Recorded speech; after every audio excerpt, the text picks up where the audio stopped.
Wow, we are back sa aming difficult na talagang napaka-difficult nito kasi ang drama nito, The Saga Continues.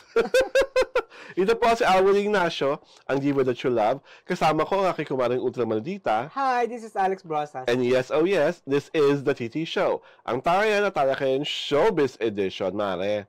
Ano mo itong drama-rama ni parang pang-afternoon prime masyado naman itong pinagharap daw. Itong sila Carmina Villarreal at kay Din Alcantara. Ito mga anong nangyari sa principal's office. Ano ba to?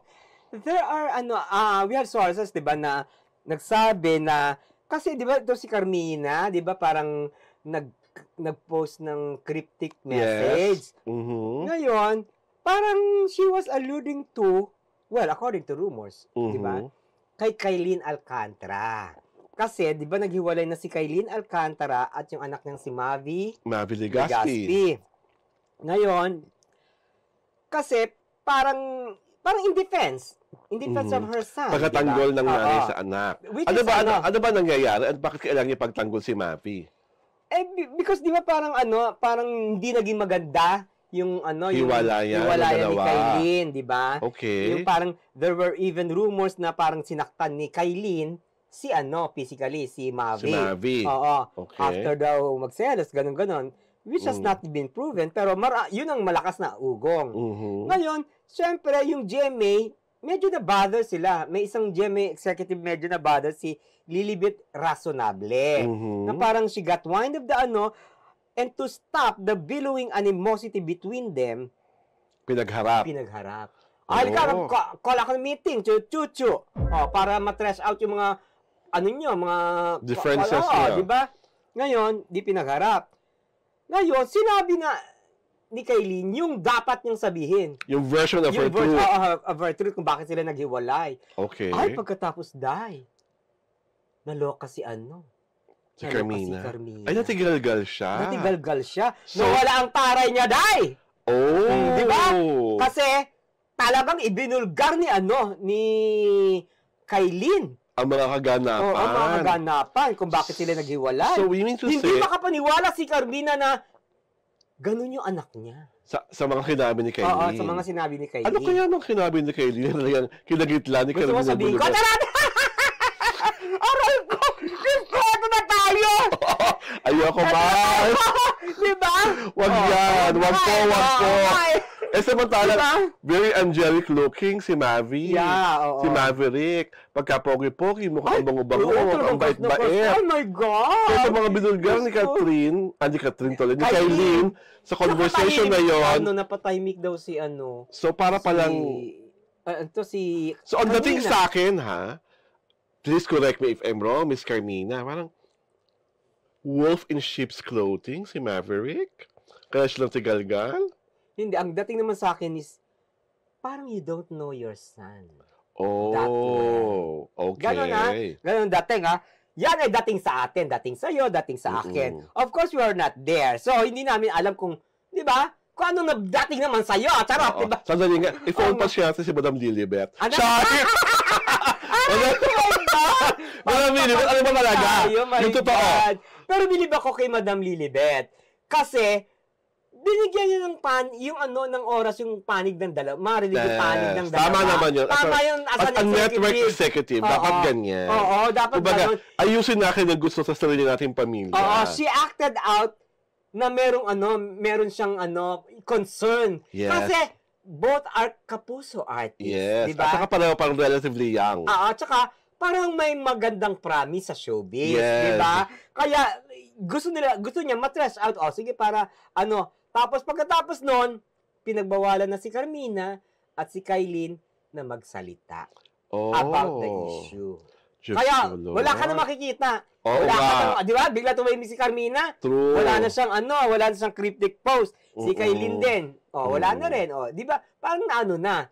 Di ba? Na-pacify.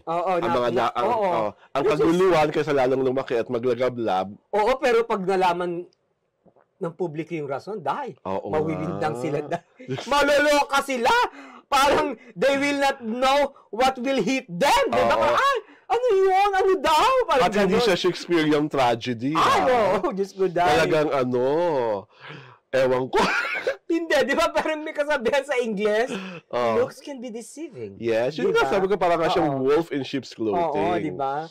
Parang diba? May biloy pa man din si Mavi. Tapos cute-cute tawag dito, yun ang version of truth ni ni Kylie. So, dapat marinig din natin yung version of truth ni Maverick. Maverick Baka gusto mong salita sa TT show. Diba?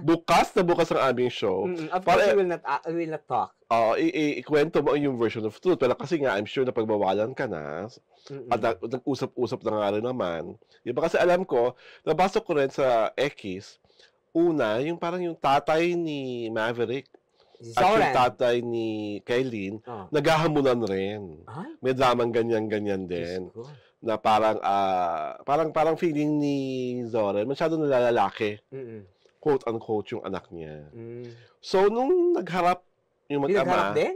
Oo, pinagharap rin yung mag-ama. Pinag-usap din daw. Hindi ko na alam kung sa opisina ulit ni Miss Lilibet kasi walang nakalagay sa X.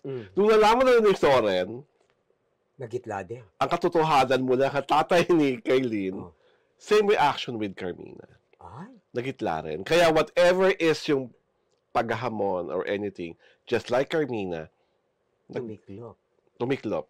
Nag-back away rin si Zoren. And same reaction with Carmina. Hindi rin siya makapaniwala na ganun ang anak niya.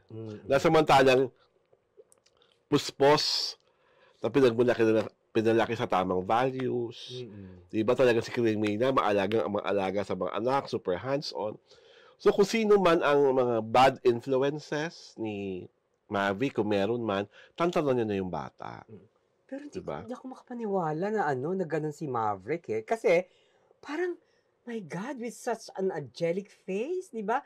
Tapos well-mannered, tapos school, di ba? Mukhang learned naman. Parang, at private school at that. Oo, private school at that, di ba? So, Mavi, hindi ako naniniwala sa chismis sa'yo. Kaya patunayan mo na hindi totoo lahat ng mga chismis. Love kita, Mavi, my God. At kung sino man yung mga taong mga impacto. Sinisiraan ka lang, charot! Hindi kung sino man yung mga taong impactong umaaligid sa'yo, Maverick, you should learn to choose your friends and learn to choose your associates. Kasi, minsan, kung sino ba yung mga kaibigan mo at feeling mo pwede mong pagkatiwalaan, sila ang magdadala sa'yo sa mas lalong kapahamakan. Di ba, Mars? Lalo na kung yung isa pa. Ay! Diba yun? Diyos ko, Lord. Oh, God. Hindi ko po. Ibang klase yun, te. Diba? Kaya, Maverick, please, hanggang maaga pa, hanggang, ayan na nga, pinagkasabihin ka. I'm sure, pinabantayan ka lalo ng mga magulang mo ngayon, pakinggan mo ang mga magulang mo. At iwas-iwasan mo na yung alam mo na. Yung mga bagay-bagay na walang maitutulong sa iyong mabuti. Ako naman. Kasi parang sa akin kasi, okay lang man sa batang lalaki na mag-experiment. Pero dapat, alam mo yung consequences of your actions. Diba? Ako naman, parang dito sa kwentong to, napatunayan na may mga magulang na akala nila, kilala na nila yung anak nila. Totoo. Pero hindi naman pala. Wala talaga, sa totoo lang, diba? Mars, wala talagang magulang na totoong kakilala nila ang mga anak nila. Lalo na pag ang bata naghita ng puberty, ng teenage years, ng young adulthood, nagbabago talaga. Kumaga, iba ang bata sa loob ng tahanan, iba ang bata paglabas niya na without parental supervision. Di ba parang, At sabi mo nga, with Maverick's angelic face, di ba, ang hirap nga naman paniwalaan, ang hirap tanggapin ng hook, line, and sinker, na ito na pala yung anak mo na sa'yo nang galing, ikaw nagpalaki, tapos biglang nasa dark side na pala, nang hindi nyo nalalaman. Tsaka, tawag dito, bata pa naman si Maverick, he can always change. Hindi naman siya, hindi pa siya masamang tao, no? Yes. Mukha lang niya, no? Sa akin lang kasi parang, it's just part of his, iba parang, it's just, parang, kasi bata. Exploration. At ang mga batang ganyang edad, he's like, early 20s? Yeah. Parang, talaga birthday lang yata. Parang bound to do stupid things yan. Karapatan nila maging tanga-tangahan. At sana, sa ginagawa nilang yan, meron silang matututunan. Makita na First, they will learn something from it. They will get the morality of it all. Diba? Kasi nga, pag walang natutunan si Maverick, ay nako. Yun ang sabi ko talaga, ay naku. Hindi naman Naku, hindi si Maverick. My God. Kaya nga, Mavi, please, wag po. At dahil dyan, maverick, para naman lagi kang pure at lagi kang innocent at maganda ang nangyayari sa buhay mo, join us! Mag-subscribe ka na! At lahat pa ng mga fan mo at iba pa sa aming YouTube channel, sa Diaryo Tirada. At sundan nyo kami sa aming Facebook pages para hindi kayo maiiskupan. Tama? Tamang-tama. Ito po si Arwin Ignacio, the diva that you love. Kasama ko ang aking kumaring ultramaldita. Hi, this is Alex Brosas. This is the TT Show, ang Taray na Talakayin Showbiz Edition. Magandang Sabado po sa inyong lahat.